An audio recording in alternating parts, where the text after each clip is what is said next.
Magandang araw sa lahat mga kabasketball, at kung bago nga lang pala sa channel na to ay mag-subscribe ka na at pindutin ang notification bell.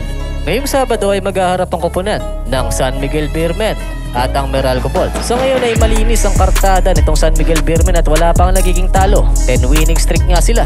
Malinis ang kanilang kartada. Katunayan lang nito na strong lineup ang kanilang na-build ngayong 2024. Halos complete package na nga sila.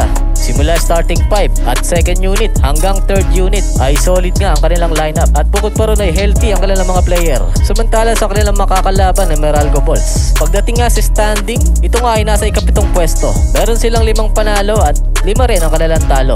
Medyo malayo pero lalapit din yan kung sunod-sunod ang kanilang magiging panalo. Sa nakaraang laban nga nila kontra Magnolia Hotshot, tinalo nga nila ito at tinambakan pa nila. Dito nga ay pinangunahan ni Newsom na merong 12 points at 8 rebound with 7 assists. At ang ikalawa ay si Raymond Almasan na merong 12 points din. Ikatlo naman si Banchero na merong 11 points. At sinundan na yan ni Bates na merong 10 points. At ang ikalama ay si Karam na merong 9 points. Tinapos nga nila itong Magnolia Hotshot sa score 74-51. 23 points nga naging abante nitong Meralco Bolts. Mukhang inaalat itong Magnolia Hotshot. Naka 18 turnovers nga para sa mga tropang manok. At sa makakalaban ng Meralco Bolts na SMB na number 1 contender ngayong season sa All Filipino Cups. Sa nakaraang laban nga nito kontra Blackwater Bossing ay tinambakan nga nila ito at pinangunahan ito ni CJ Perez na kumamada ng 26 points with 5 rebound and 5 assists. At ang ikalawa ay si Trollano na meron 25 points. Ikatlo naman si Junmar Pajardo na meron 21 points. Ikaapat naman si Jericho Cruz na merong 14 points. At ang ikalima ay si Terence Romeo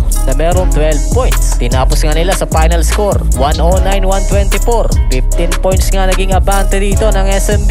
Grabe nga ang nilalaro nitong SMB. Wala pa rin nagiging talo ang kanilang koponan. Meralco Bolts na kaya ang puputol sa kanilang winning streak. Ano sa inyong palagay? Mag-comment lang ng inyong opinion at babasahin natin yan at pag-uusapan. So they've taken 33